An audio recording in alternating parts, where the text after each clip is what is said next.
Graça e paz, meu irmão, gratidão damos a Deus pelo novo dia. Hoje, 15 de julho de 2025, a gente vai seguir a nossa imersão bíblica, continuando em Salmos hoje 41, e a gente vai trabalhar em cima do versículo 1, e nele diz assim: Bem-aventurado é aquele que atende ao pobre, o Senhor o livrará do mal.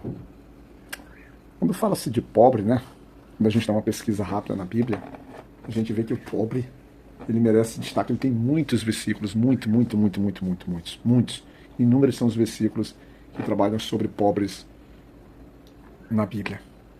E o interessante, porque falar sobre pobres é estimular sobre nós dois sentimentos: um sentimento de aversão, um sentimento de indiferença, ou dentro daquilo que nós esperaríamos e que seria muito mais, vamos dizer assim, edificante para uma sociedade, é o cuidado, é o pobre. O cuidado ao pobre, é o cuidado ao próximo, é o cuidado ao irmão, né?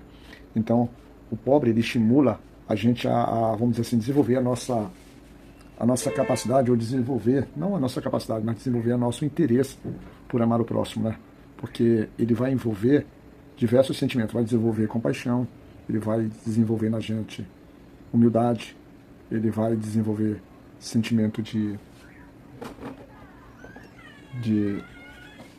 de empatia, ele vai desenvolver sentimento de generosidade. Ou seja, o nosso relacionamento com os pobres estimula o ser humano a um verdadeiro, não só espiritual, mas um crescimento até mesmo no aspecto social da sua vida, né? De comunhão com as pessoas e de respeito àquele que tem necessidade. A gente fazendo uma caminhada muito rápida, a gente, por exemplo, pode se lembrar ali do Sermão do Monte, né? Em que o Senhor, a gente pode ver, está ali escrito ali em Lucas 6, ali a partir do versículo 20, quando ele diz assim: Bem-aventurados vocês, os pobres, pois a vocês pertence o reino dos céus, né? Então, dar ao pobre é literalmente cuidar dos pequenos filhos de Deus, né? Daqueles em que Deus tem um olhar carente, um olhar de humildade, de um olhar de ternura. Esses salmos que a gente está vendo, ele não fala necessariamente só sobre pobres, mas ele destaca essa relação de amor ao pobre. Ele traz também benefícios para aquela pessoa que acolhe, aquela pessoa que o sustenta, aquela pessoa que o cuida. Porque em parte do seu versículo ele diz assim: que o Senhor livrará no dia do mal. E o salmista ele consegue perceber isso, porque além desse livrar o dia do mal, ele também tem que dizer assim, que o Senhor livrará e conservará em vida. Ele diz que será abençoado na terra.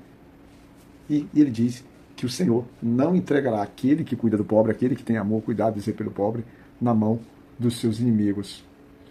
Ele fala também que o Senhor sustentará no leito da enfermidade e ele renova a sua cama, tu renovas a sua cama na doença.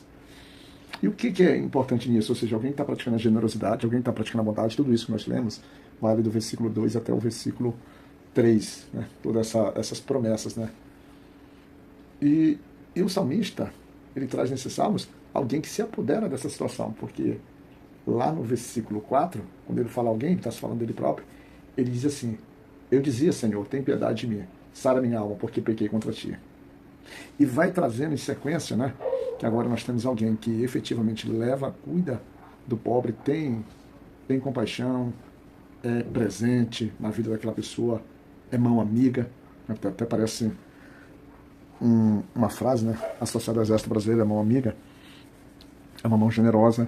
Mas agora ele diz assim: mas eu pequei contra ti, Pai, eu pequei contra ti. Ou seja, alguém que está nesse processo de bondade, está nesse processo de edificação própria, mas ele se vê também cometendo pecado. E o bom de tudo isso é que ele atribui que o pecado que ele comete, na verdade, é um pecado contra a própria santidade de Deus. A gente pode caracterizar sobre isso, porque quando a gente vai lá em Romanos, no capítulo 3, 23, nós temos aquele famoso versículo que diz que, pois todos os pecados estão destituídos da glória de Deus. Ora, se estamos destituídos da glória de Deus, é porque o pecado é uma ofensa grave àquilo que Deus estabelece, a sua vontade.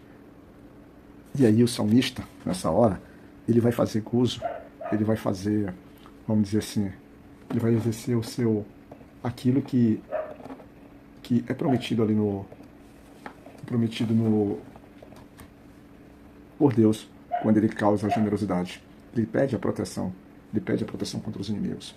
Ele pede a proteção dos inimigos, e esses seus inimigos se levantam sempre acusando ele, já desejando a sua morte.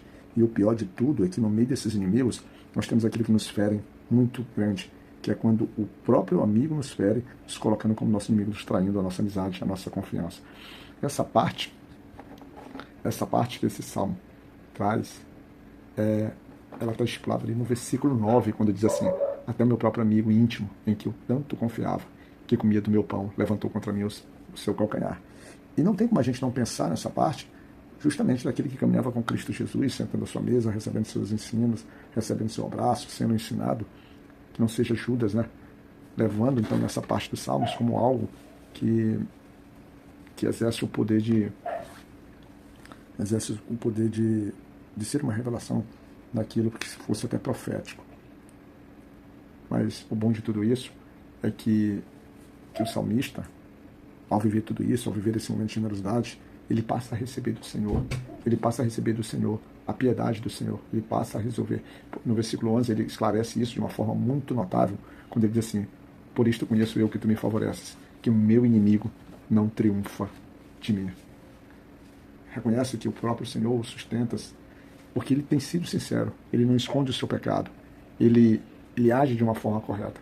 Mesmo sendo uma pessoa que comete seus erros, que vacila, ou que não tem, por exemplo, a força para resistir aos pecados que ele próprio comete. Mas o coração dele é sempre voltado, é inclinado.